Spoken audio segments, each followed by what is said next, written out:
Namo tassa bhagavato arahato samma sambuddhassa. Namo tassa bhagavato arahato samma sambuddhassa. Namo tassa bhagavato arahato samma sambuddhassa. Buddhang dhammang sanghang namasami.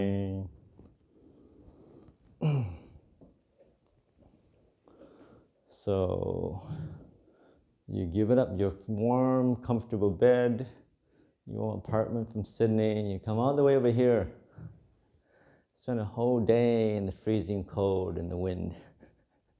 Why are you doing this? Because you want to find a way out of suffering, right? So having spent a whole day in suffering, hopefully you found something. Oh, looking. And it's not uncommon. That's what all beings want. You want to be happy. You want to find a way out of suffering. And if you want to understand suffering, you come to the right place. Theravadin is all about suffering, suffering, suffering, and suffering. No, it's not true. The Buddha taught that in order, it's true, to transcend suffering, we have to understand it. And that is the key. Once you understand suffering, only then can you transcend it. So much of the world, people run the other way. When we suffer, when you feel pain, physically or mentally, most people want to run away from that. They want to run towards sense experience. They distract themselves with movies, food, going to places, holidays, watching TV, eating ice cream, or whatever, to distract ourselves from the emptiness, the suffering, the pain of the world. Or sometimes we try to suppress it through alcohol, through drugs, and other stuff. But it doesn't really work. People go round and round, you can see that. It's only through the practice of Buddhism, it's only cultivating the threefold path of Sila, Samadhi, and Panya can we truly transcend suffering. And that is the beauty of the Dhamma. That is quite empowering. Because in order for us to free ourselves from suffering, we don't need to pray to a God or a superhuman. We don't need to be saved. We are our own Savior. You have the power it takes to free yourself from stress and worries, to make peace, to look at the brighter side of things. It is through the practice, through understanding suffering, that we lessen suffering for ourselves and others. And luckily, the Buddha laid down a very clear path of practice. That's been something that's been practiced, achieved over the last 2,500 years. So it's not something that is new, that you are trying out. Something that has been tried, tested, and done for generation upon generations. So you can have a lot of confidence when you start to practice, when you pursue this path. I was telling somebody before during one of the questionnaires, But the path can be a bit long, can be a bit daunting. You don't always get the results right away. I know you read about the books about the jhanas, and when I come, you do the extra long weekend retreat, not just 2 days, you're doing 3 whole days. You're going to get your jhanas, you get your enlightenment experience, and then you're going to tell your friends all about it. And so we do have our expectations, we do have our cravings, and that's normal. But we just have to be careful regarding those things, that those things are there, but sometimes it takes a while, and you don't get there if there's such thing as a there. You don't realize these truths through craving or wanting or planning. You realize these truths in the present moment by going deep inside yourself. Realize these truths through letting go, not by more craving and wanting. Telling somebody, it's like digging for water. There is water in the ground, but it's deep. Sometimes people tell you, oh yeah, we're going through drought, but there's water. You just have to dig down, you find it. So you take your axe, you take your shovel, you dig down a couple meters, go for a couple more hours to dig down, and it doesn't look like there's much water. You dig for another few meters, hit rock, and it's tough. You're thinking, I don't know about this. Looks pretty dry. Maybe that guy was telling a tall tale. Maybe there isn't any water after all. So a lot of people abandon that. Or sometimes they go, well, maybe there's water, but not here. Maybe I'll go dig at somewhere over there, dig another hole over there. So they dig and they dig for a few more days, for a few more weeks. They get a bit further, but still no water. I'm thinking, maybe there isn't water. So you find another hole, you're digging a little bit more, and then things get tough and you stop digging. So that's what most people do. We start a path and we dig a little bit, and then we face some difficulty. We don't get the results we want. We go find another hole to dig. Another teacher, another monastery, another method. Keep finding the right one, the perfect one. And we never quite get there, because that's the thing. We haven't dig deep enough. We're going to pursue it. So maybe once every a long, long time comes a man or woman who has a lot of faith, who has inspiration, but it always has a lot of energy and consistency and patience. She digs and digs and digs, no water. After a few weeks, still no water. And then when she hits hard rock, she stops, rests for a while. But continue digging, little by little. If she's tired, she rests. She continues digging.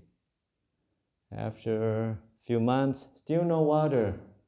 But she doesn't give up. She says, you know what? That old man, I believe that old man, he's wise. He said there's water. There must be water. So I'm going to keep on digging.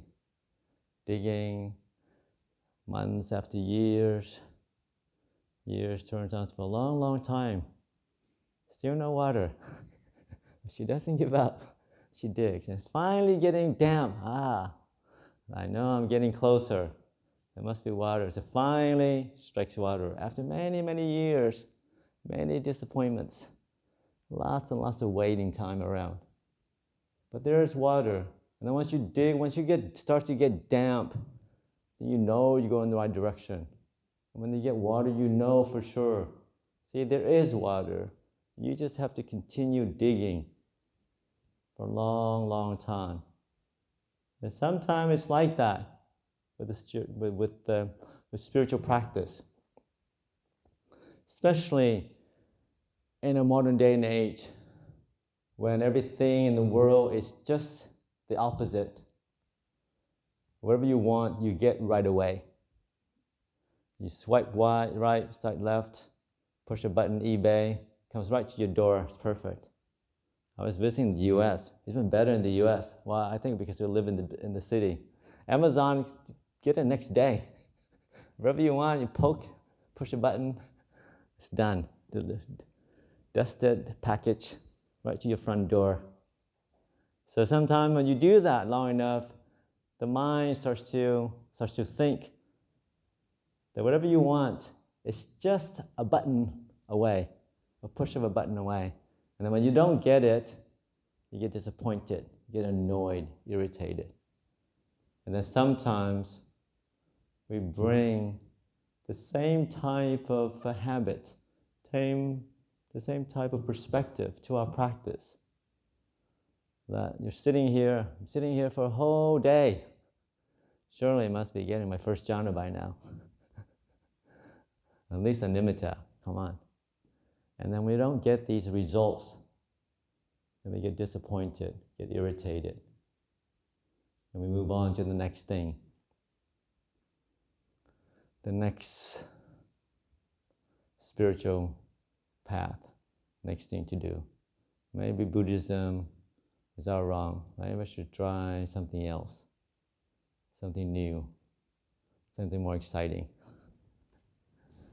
Sometimes we give it up altogether. Sometimes, like I was talking to my brother, it's like, yeah, it's all suffering anyway, but my brother says he has the answer.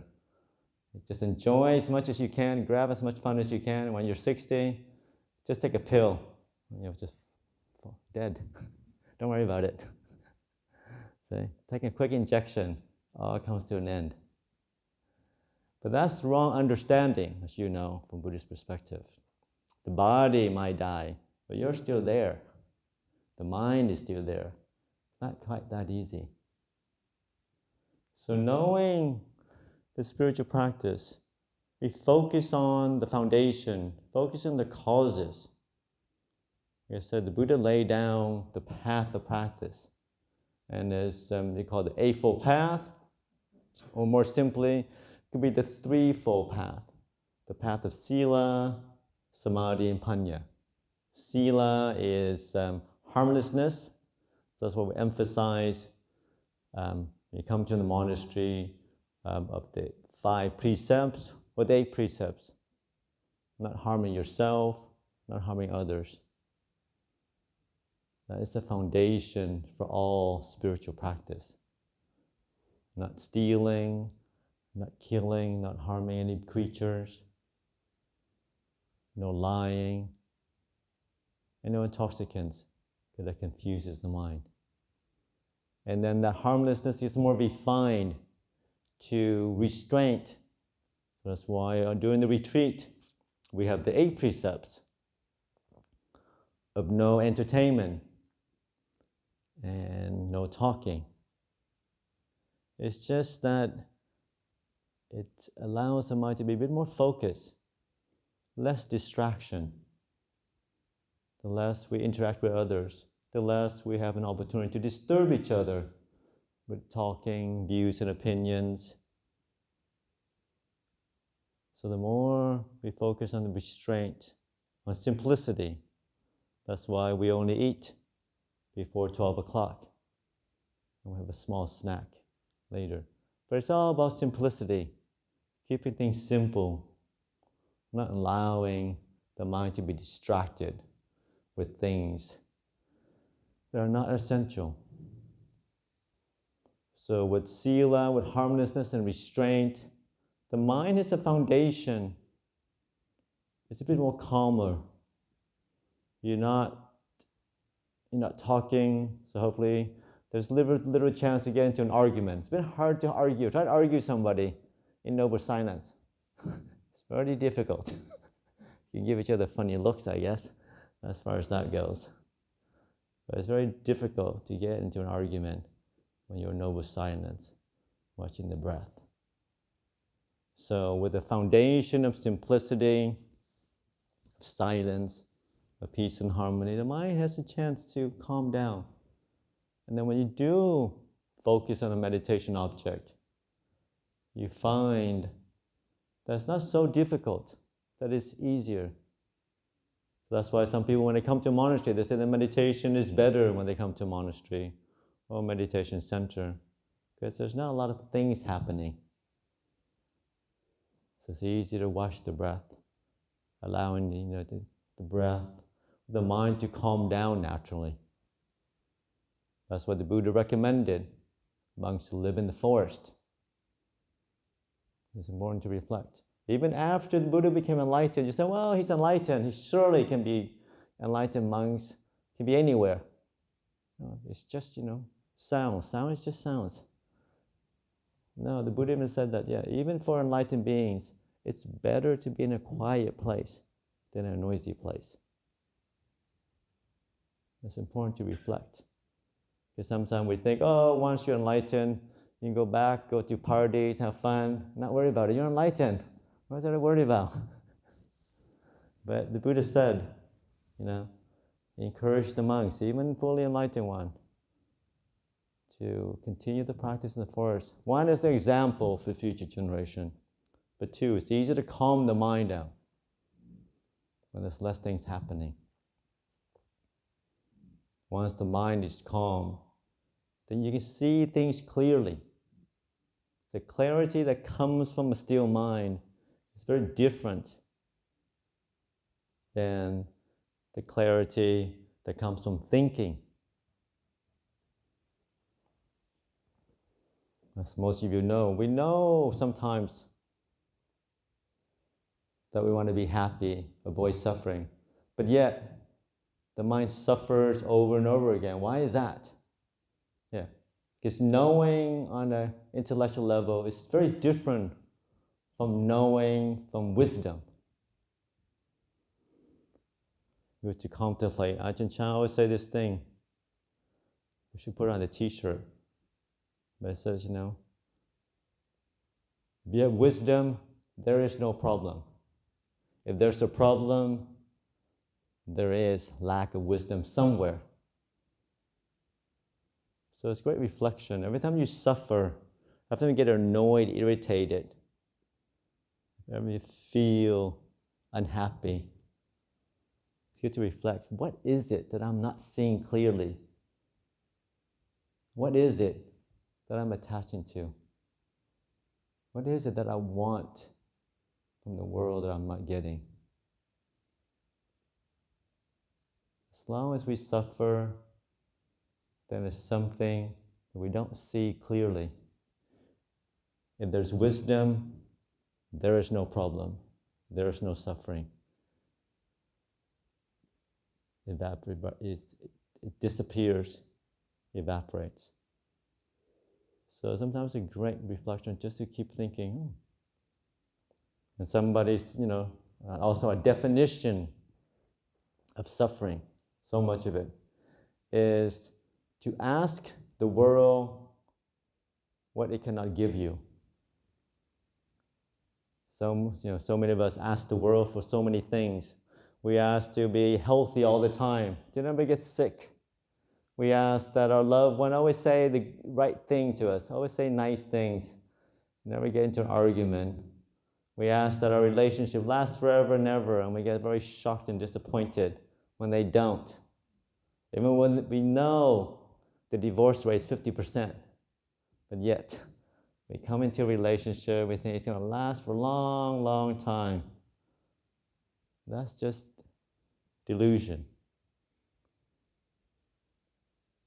So knowing, working towards wisdom, we don't ask for the world what it cannot give us. It cannot give us permanence. It cannot give us stability. When we don't ask for that, we lower expectations. And we find that there's more peace, there's more stability, there's more sense of well-being. Because we're not asking for the world what it cannot give us. We're lowering our expectation, we're making peace, being happy, being grateful for what's already here, what's already in the present moment.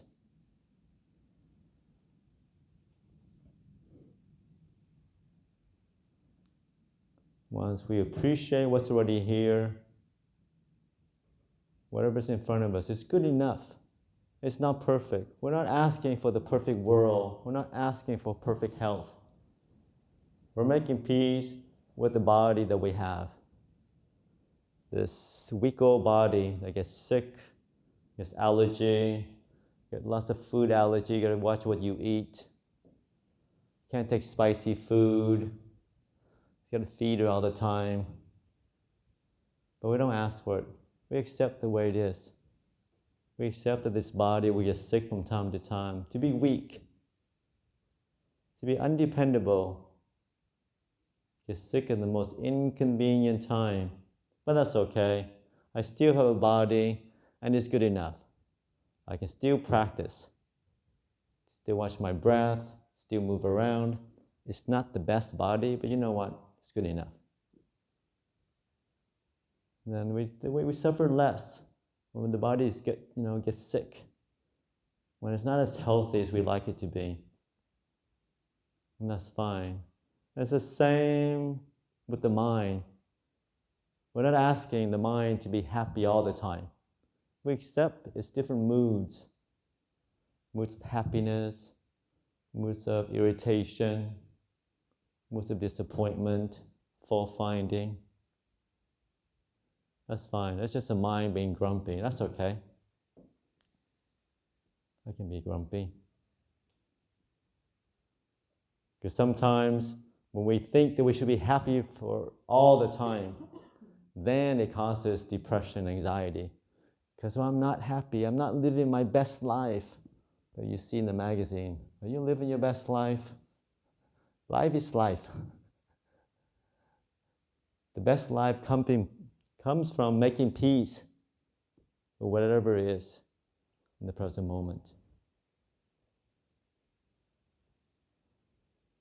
Instead of asking for the best life, asking for the good enough. When things are good enough, then there's contentment, there's gratitude for what's here already. And when you're grateful for what's here, then the good enough becomes really, really good. Sometimes great. Because you're not asking for perfection. You're just appreciating what is already here in the present moment.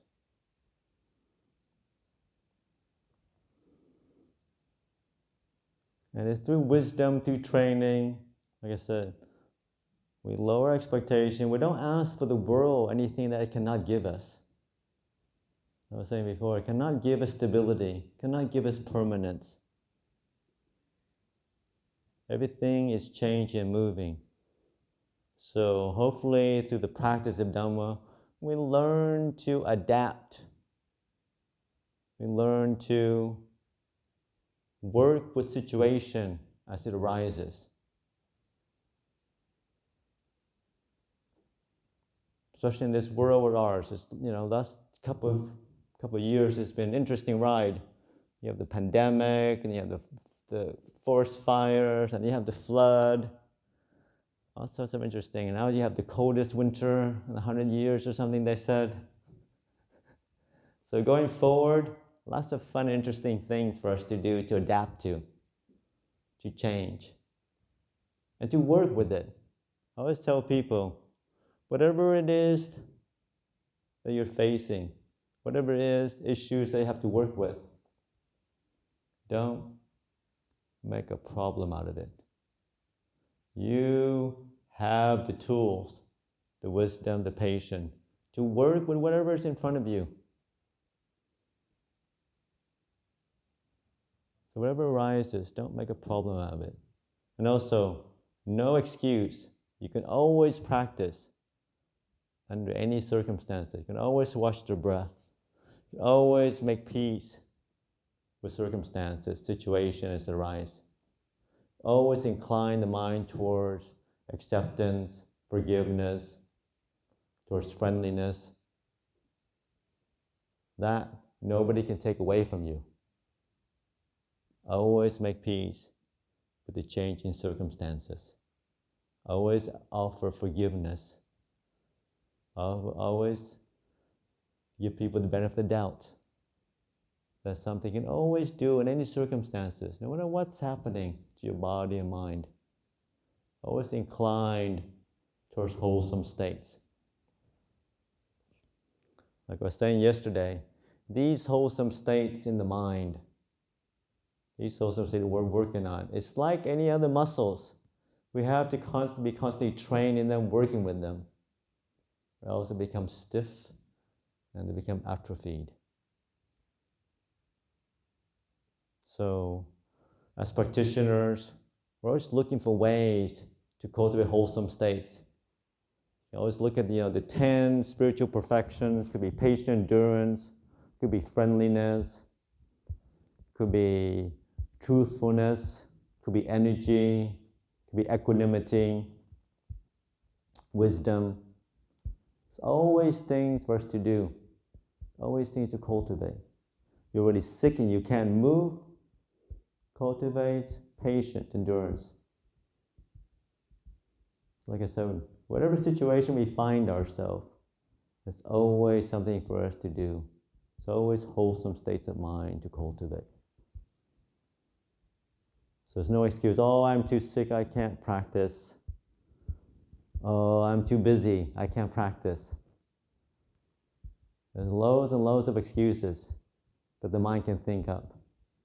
But hopefully as practitioner, we find ways to always incline towards more wholesome states. Find ways to cultivate the spiritual qualities in each and every one of us. I always tell people over and over again, is the path of practice. It's beautiful in the beginning, beautiful in the middle, and beautiful in the end. So no rush, no need to rush to the end to become a stream mentor, become enlightened. Just know, just have faith, have energy, have patience. Just keep digging the hole. One day at a time, one stroke at a time. Every day you work at it. And bring some joy and happiness. The fact that we're all pursuing the path laid down by the Buddha, by all the Arahants. This path is a well-tried and trodden path to happiness, to freedom, to clarity. That's been, like I said, been walked over for the last 2,500 years. And also, when you see for yourself, as you practice, there is an increased sense of well-being, increasing sense of clarity, an increasing sense of confidence that you have what it takes to transcend suffering. You have what it takes to solve your problem and issue. So it's an empowering perspective to have. That we are our own Savior. That we have within us, each and every one of us, we have the Buddha, the Dhamma and the Sangha. All we have to do is to continue pursuing, cultivating wholesome states of mind. I always tell people, whatever it is that you're looking for, love, respect, peace, clarity, it's already inside of you. All you have to do is look inward, be still long enough, and allowing those states, those qualities to blossom forth. So it's always the path of sila, samadhi, and panya, path of harmlessness, of stillness, and of wisdom. And it's something that's within each and every one of us to cultivate and to transcend, to see for ourselves, just to patient endurance, to persistence, to faith in the Buddha. So I offer that for your reflection this evening.